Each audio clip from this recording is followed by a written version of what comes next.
hoje, no Arquivo Sobrenatural, eu trouxe algumas histórias curtas de fantasmas e algumas histórias de extraterrestres. Se você tá gostando desse estilo de vídeo, eu peço para que você deixe o seu like, me siga e no final do vídeo compartilhe aqui a sua opinião nos comentários para eu saber o que você tá achando e o que eu posso melhorar. As histórias que eu vou contar hoje foram retiradas do Reddit. E a primeira se chama Luzes no Céu. Eu estava andando da academia para minha casa à noite, quando vi algumas luzes no céu. Eram 4 e giravam como se fossem uma roda, mas também faziam um movimento, tipo um redemoinho, onde se encontravam no meio, tipo uma espiral, e depois abriu e girou novamente. Estava nublado e pareciam aqueles refletores gigantes que às vezes são usados em eventos, como o antigo logotipo da Fox. Achei que eram mesmo refletores e que faziam parte da celebração do Ano Novo Chinês. Mas percebo que o feixe de luz não é visível, apenas as luzes das nuvens girando. Me parece curioso, mas continuo caminhando. Eu já havia caminhado por vários quarteirões e notei que as luzes ainda estavam acima de mim, fazendo o mesmo movimento. Na verdade, eles me seguem quando ando e param quando eu paro. Passo por uma pessoa e ela me diz: "O que são essas luzes? Que estranho!" Continuo andando e as luzes continuam comigo. A pessoa então me diz: "Ei, eles estão te seguindo." Perto da minha casa, comecei a sentir uma estranha sensação de euforia e resolvi ir até uma amiga que morava a meio quarteirão de distância para ter testemunhas. Toco o interfone e peço para ela sair. Ela e o namorado estão vindo. Mostro-lhe as luzes e digo-lhes que me seguem e eles riem alto. Mas eu ando alguns metros, paro, volto e eles literalmente veem como elas me seguem quando eu ando, param e voltam comigo. Todos nós ficamos lá dentro, da casa dela. No final, vou para minha casa, mas peço que continuem assistindo por precaução, pois eu já estava nervoso. Fui para a cama com a mesma sensação entre euforia e ansiedade, mas no final eu não consegui dormir. No dia seguinte, perguntei à minha amiga o que estava acontecendo com as luzes, e ela me disse que elas estavam realmente girando sobre o meu prédio quando entrei. Eles esperaram cerca de 10 minutos e as luzes ainda estavam acesas, mas ficaram entediados e entraram em casa. Até hoje não tenho explicação para isso. Eu também não tenho explicação, gente. Que coisa estranha, né? Imagina a luz seguir exatamente você e você ter outras pessoas como testemunha. Eu ia ficar apavorada. Mas que bom que nos dias seguintes isso parou de acontecer. Imagina se fosse um movimento contínuo e repetitivo, que levasse, sei lá, à abdução do rapaz. O segundo, como não tinha título, eu vou atribuir. Vou chamar de seria um deus ou um astronauta. Enfim, caí no sono em uma tarde de verão. Tive diversos sonhos sequenciais. Em um desses sonhos, o último, por sinal, sonhei com algo belo, um local que me remetia a um conceito palpável do que seria o céu. Enfim, foi um sonho extremamente tocante e emocionante, e ao acordar, olhei de frente para minha cama, e lá estava um homem muito alto, de luz verde, parado e me olhando. Lembro nitidamente até hoje da imagem que vi. Eu estava em choque. Não tive reação. Passaram-se alguns segundos e essa entidade andou até a minha cama, parou ao meu lado e deitou-se sobre mim. Enquanto ela ia deitando, eu sentia o meu tórax se levitar e minha visão se infestava de flashes de luzes brancas e vermelhas. Ao término, onde o ser se fundiu a mim, levantei assustado e fiquei no meio do meu quarto, parado e abismado, tentando compreender tudo o que ocorrera em instantes. O interessante foi que durante essa aparição desse ser de luz verde, eu ouvi a voz do meu irmão, me dando instruções de uma espécie de altar que eu deveria montar. Enfim, eu fiz o que a voz mandava e, infelizmente ou não, nunca mais vi o homem no meu quarto. Eu me pergunto se ele montou esse altar e se esse altar continuou montado até hoje. Eu sou muito fã do Luciano Milici do canal 7 Além. E ele tem uma série de lives que se chamam Sinistra Manhã. Eu tava assistindo essa semana e em um determinado momento ele e as pessoas no chat pararam para conversar sobre como às vezes um local ou algo não existe no plano astral, mas após aquela realidade ser inventada e compartilhada por diversas pessoas, aquilo acaba tomando parte de um inconsciente coletivo.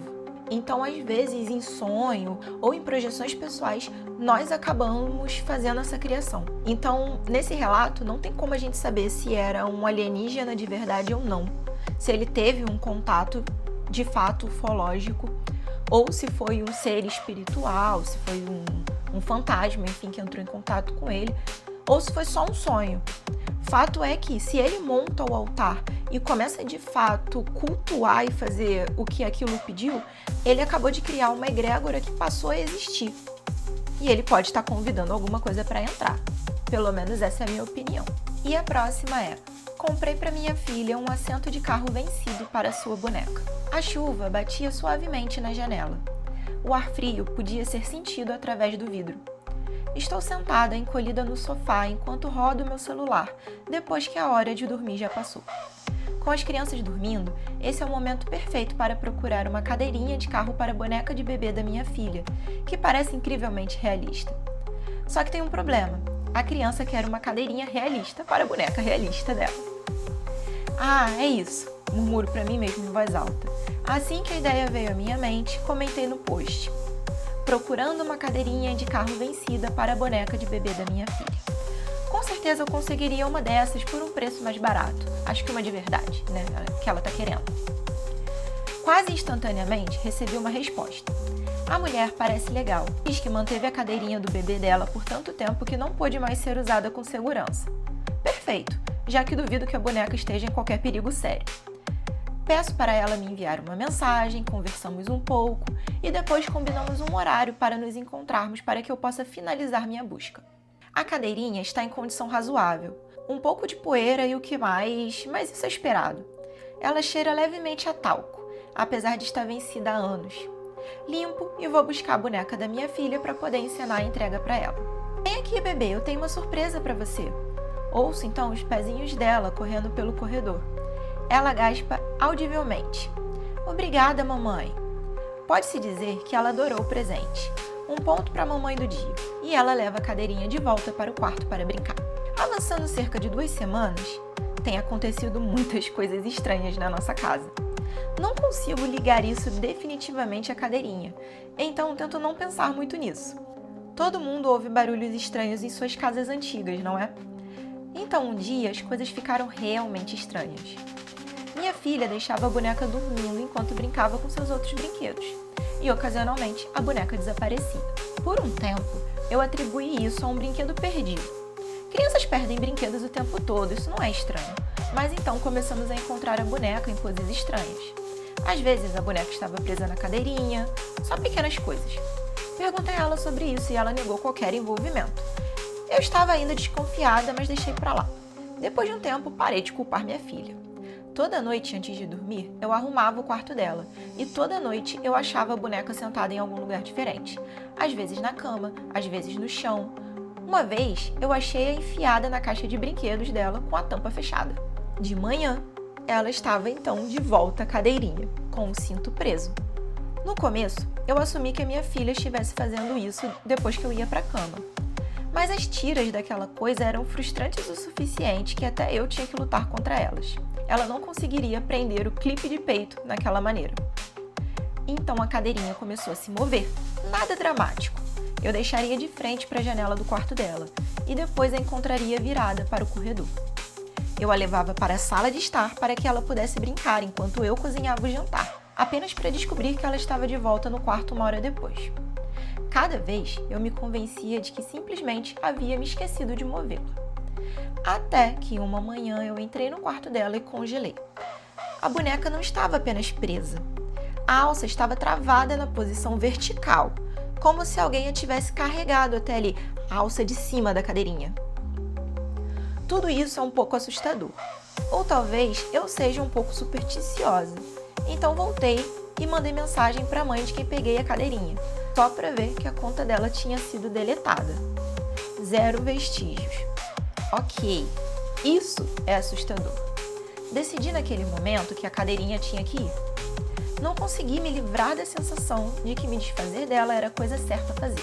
Inventei uma história meia boca para tirar a cadeirinha da minha filha sem que ela surtasse, dizendo a ela que havia uma peça quebrada e que precisava ser enviada para conserto. Isso deveria me dar tempo suficiente para encontrar uma nova. Nesse ponto, eu não podia mais ignorar. Talvez houvesse uma explicação perfeitamente razoável. Talvez eu estivesse muito cansada. Talvez minha imaginação estivesse solta. Não me importava. A cadeirinha tinha que ir. Esperei até que a minha filha estivesse distraída e disse a ela que um dos clipes tinha quebrado. Prometi que enviaríamos para consertar antes que ela tivesse a chance de protestar. Coloquei-a no porta-malas e dirigi até o lixão. Durante toda a viagem, eu me pegava olhando no espelho retrovisor, e a cadeirinha nunca se moveu. Eu a joguei no container de lixo mais forte do que pretendia. O plástico ecoou contra as paredes de metal, e por um momento, eu apenas fiquei lá, olhando para ela. Desculpa, murmurei, embora eu não tivesse certeza se eu estava falando com a minha filha ou com algo a mais.